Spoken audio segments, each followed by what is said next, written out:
Right here, I have SIRUI's brand new 45mm Ironstar, which is a full-frame anamorphic lens that comes in a 1.5x squeeze. This is specifically the blue flare version, and you can get them in an interchangeable EF and PL mount, which is great, and you can use lens adapters, such as this VND adapter from PhotoDiox that we'll talk about in a little bit. Also, although SIRUI was nice enough to send this 45mm out, they are not sponsoring today's video. Today's sponsor is actually Zhuin and the Crane 4, which is the gimbal we used for all of today's example shots, which we'll show you in a second. But first, I want to go over the exact kit that I used with this 45mm Ironstar.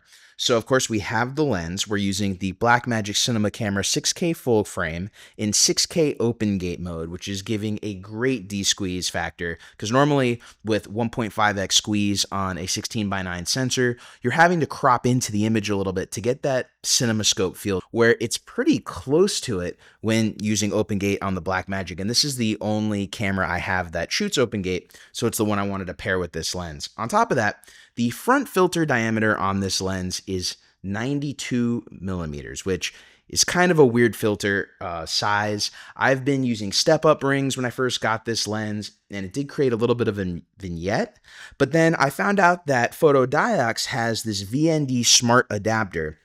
Now, you don't need a smart adapter for this lens.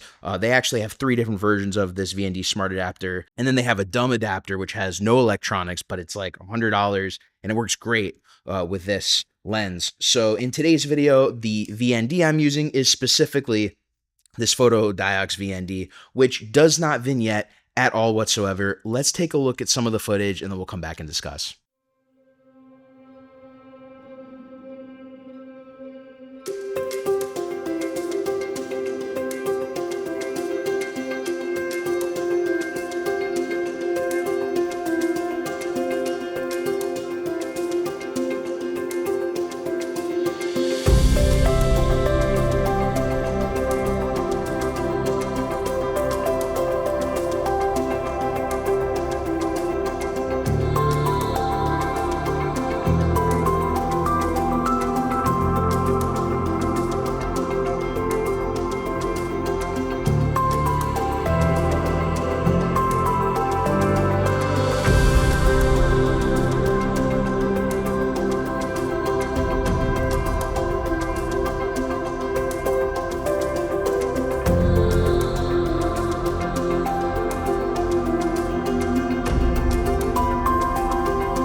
So after being able to use this lens for the past few months, I've noticed a few things. Off the bat, it is a sharp lens, especially for anamorphics, and wide open, it's pretty sharp. Now, that's a good thing for a lot of people. Some people want softer lenses. The beauty of that is that you can use diffusion, like black pro mist filters, especially if you get the Kolari clip-in filters for cameras like the Blackmagic. You can then put those clip-in filters over your sensor. You don't have to worry about getting a 92mm front filter thread, and everything's inside the body of the camera itself. Now, I haven't used a lot of diffusion because I wanted to see what this lens looked like really without anything other than an ND filter. The flares, pretty controlled, especially compared to the earlier SIRUI lenses. They're still showing up, especially a lot more in the blue flare version, which is what I like. I like the blue flare anamorphics. Neutral, I have a few neutral anamorphics. I like them for specific things. I'm a blue flare guy. What can I say? And I do like the way the flares look from this lens. I also like the ovular bokeh. Now, this is the 45 millimeter. On the 60, you're going to have more pronounced bokeh.